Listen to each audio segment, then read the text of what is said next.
அதிகாரிகள் எதிரியா அப்படிங்கிற ஒரு கேள்வி எழுகிறது. ஒரு விஷயத்தை நாம் புரிந்து கொள்ளணும். தமிழ் அரசியல்வாதிகள் வருவார்கள், போவார்கள். ஆனால் நிர்வாகத்தை தொடர்ந்து நடத்துபவர்கள் என்பவர் அந்த அரசினுடைய அதிகாரிகள் தான். தவறு செய்த அதிகாரி மீது நடவடிக்கை எடுக்க வேண்டும் அப்படிங்கிறதுல யாருக்கும் மாற்று கருத்தே கிடையாது. ஆனால் அதற்கும் ஒரு நடைமுறை அப்படிங்கிறது இருக்குது. விளக்கம் முதல்ல கேட்கணும், துறை ரீதியான விசாரணை நடத்தணும், ஒழுங்கு நடவடிக்கைகளை மேற்கொள்வது அடுத்த கட்டமாக இருக்கணும். இதையெல்லாம் தவிர்த்து கேமரா முன் அவமானப்படுத்துவது ஒரு நல்ல நிர்வாகமா அப்படிங்கிற ஒரு கேள்வி இங்கன்னு இல்ல, ஒட்டுமொத்தமான இந்தியாவிலும் பல்வேறு மாநிலங்களில் எழுந்திருக்கக்கூடிய இந்த ரீல்ஸ் கலாச்சாரத்தினால் எழுந்திருக்கக்கூடிய மிக முக்கியமான கேள்வியா இருக்குது.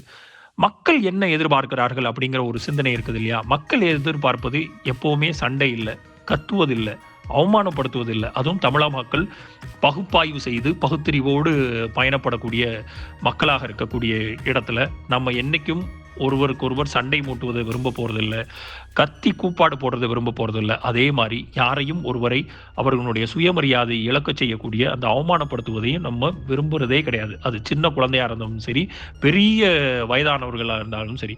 அப்போ பிரச்சனைக்கு என்ன தீர்வு? ஒரு சாலை மோசமாக இருந்தால் அதை சரி செய்யுங்கள். ஒரு மருத்துவமனையில் மருந்து இல்லையா, உடனே ஏற்பாடு செய்யுங்கள்.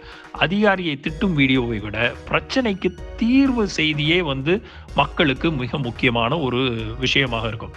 அப்போ சமூக ஊட அரசியல் அப்படிங்கிற அந்த பார்வையில் இன்றைய அரசியலில் ஒரு புதிய போக்கு என்னன்னா ரீல் அரசியல். 1 நிமிட வீடியோ, 2 நிமிட சண்டை, அதுவே வைரல் அப்படிங்கிற அந்த ஒரு கான்செப்டுக்குள்ள போயிடுச்சோம். ஆனால் இந்த வைரல் ஆனதால் நிர்வாகம் வெற்றி பெற்று விடுமா அப்படின்னு கேட்டீங்கன்னா கண்டிப்பாக வெற்றி பெறாது. ஒரு மாவட்டத்தில் குடிநீர் பிரச்சனை இருந்தால் அதை தீர்ப்பதற்காக எடுத்த நடவடிக்கைகள் மிக முக்கியம். அது வைரலாக்கப்படுதான்னு கேட்டீங்கன்னா கிடையாது. அப்போ வைரல் வீடியோங்கிற இந்த கலாச்சாரத்திலிருந்து வெளிவர வேண்டியது, அதுவும் தாவேகாவினர் வெளிவர வேண்டியது காலத்தினுடைய மிக முக்கியமாக தேவையாக இருக்கிறது.